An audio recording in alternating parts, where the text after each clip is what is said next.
Siberius,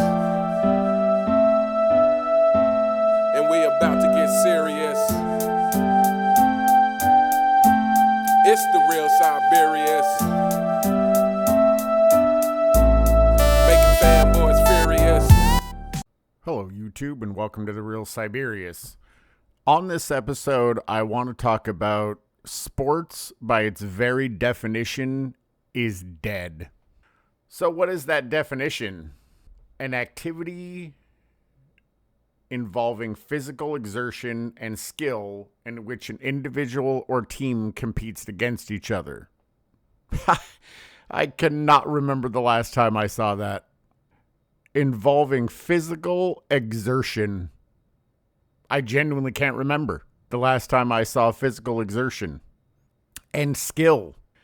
Again, having a hard time remembering the last time that I saw physical exertion or skill on the court or on the field in any capacity.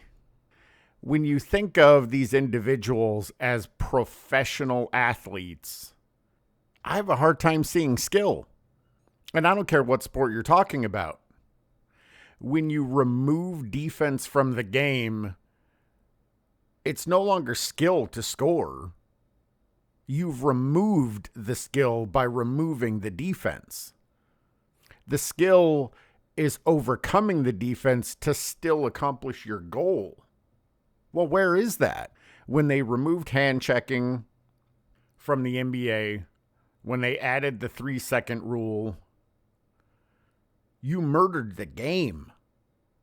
There's no longer physical exertion. When was the last time that you can genuinely remember seeing a player that played to exhaustion? I think Kobe's the last person that I can genuinely think that is what physical exertion looked like on the court. That's the last time that I saw it. Dripping sweat, physically exhausted, having to be held up by their teammates in support of them. I'm not talking about LeBron having to be carried off the court with cramps. That wasn't physical exertion. That's the absence of physical exertion. I don't understand what has happened to sport. They've ruined it in the NFL also. I've watched the NFL and the NBA for over 40 years each.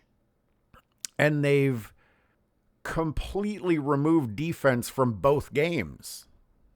There was a time when passing for 3,000 yards was an accomplishment. Now it's almost an embarrassment if a quarterback doesn't throw for 5,000 yards. Are you supposed to lead me to believe that players have gotten so much better that from Dan Marino to Joe Flacco, there was this Herculean leap in athletic performance? Because I'm not buying it.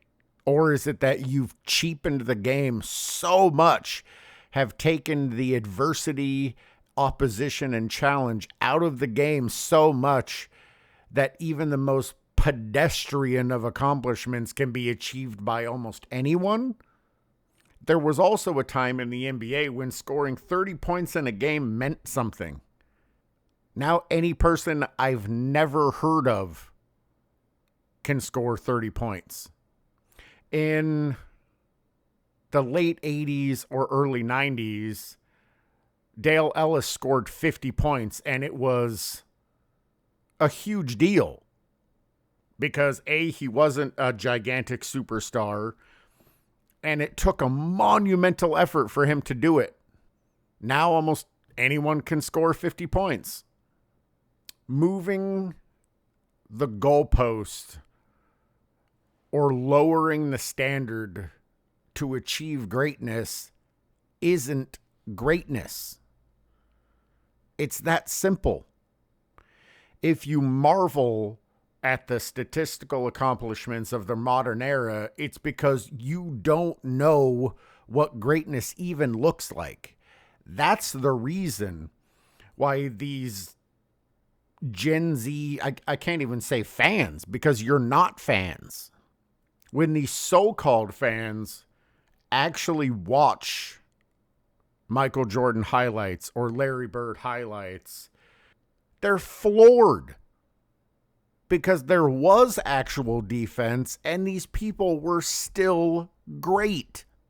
It destroys a part of my soul when people praise mediocrity. There was a time for greatness in sports, and it's gone. And it's been gone for a long, long time, decades. There are kids in their 20s now that have never seen it. If they started watching basketball when they were 5 years old, they've never seen it. The entirety of their lives have been spent watching mediocrity. And because they don't know any better, they marvel at it. That's not okay.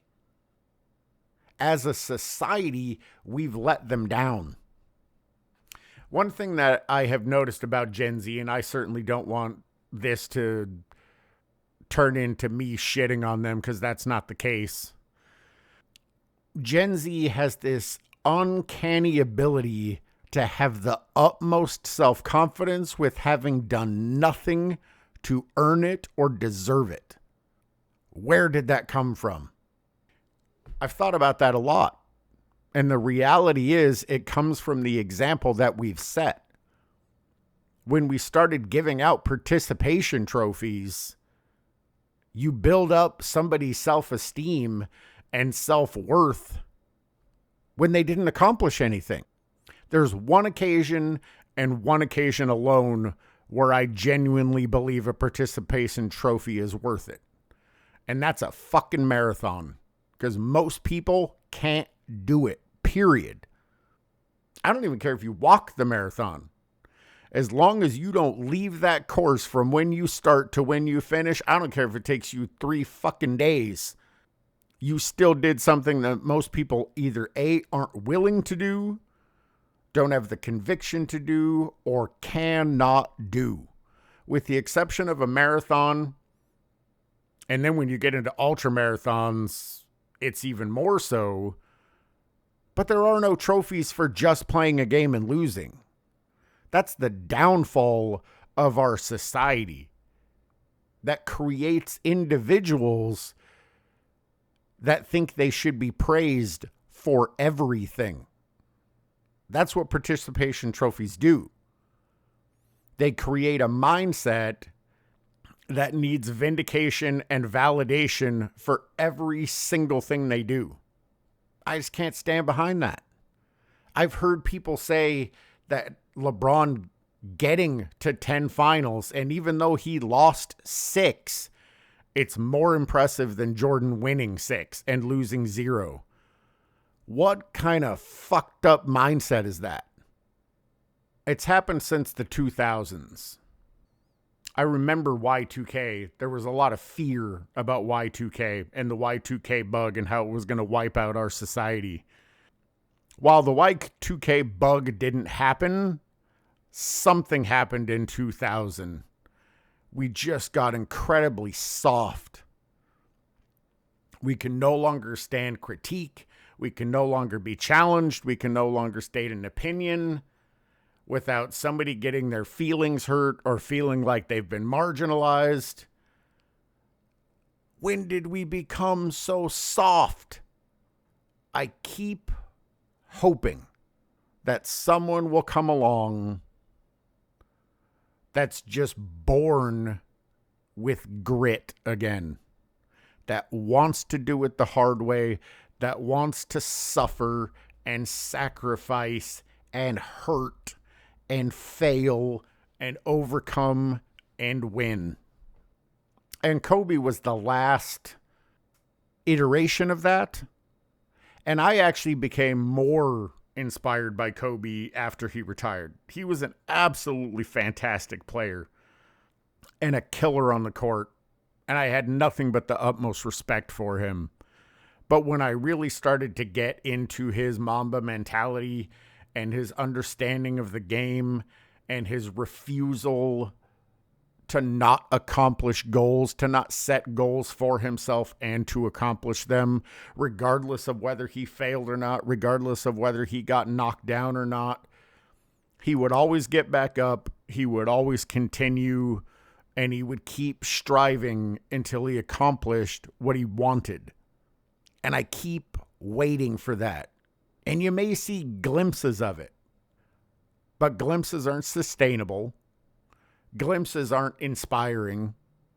And the other part of it that gets me about it is everyone is hungering for this because they want to force it upon people that don't have it. I remember people immediately started making these comparisons to Anthony Edwards and Michael Jordan, and I was like, I don't know what the fuck you're seeing, but we're not seeing the same thing. And then when he said after losing, I don't understand why people would think it hurts. I'm young, I still have all the time in the world. Fuck you. There is nothing that you can ever say that can take back that statement. You told me exactly who you are and what you want and what you're made of when those words came out of your mouth, and there's nothing you can do to take it back. Or LeBron saying activate playoff mode. Why the fuck weren't you in playoff mode in the preseason? It's not something you should have to activate. It's either on or it's not. You either have it or you don't. Where have men gone? I don't condemn people for failure. I respect them for it. I admire them for it. Because failure is a gift if it's used properly. I have failed horrendously in the recent years of my life. But my failures have made me stronger. They've developed my character even more so. I have more tenacity. I have more grit. Now, when I'm facing hardship in my life, I say, fuck you, bring it on. Because you can't beat me. Where is that gone? I feel like I'm looking for the Loch Ness Monster. It's something that doesn't exist.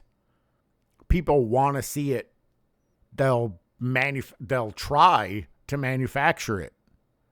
But it doesn't feel to be real anymore. And I don't care about anything in my life. I just want it to be real. I've said this to people in my life recently. I would rather have somebody tell me to fuck off and mean it than to tell me to have a nice day and not mean it. I just want truth. And in sports, truth is dead. Character is dead. Integrity is dead. People don't want to earn anything. They'll take the easiest path with the least amount of struggle, and they want the most praise for doing it. How is that a thing? I realize that this is just a long rant, but the reality is I'm pissed. I'm getting tired of sports. I'm getting tired of people trying to turn mediocrity into greatness, or trying to manufacture greatness, or moving the goalpost to create greatness. Fuck you. I am not having it.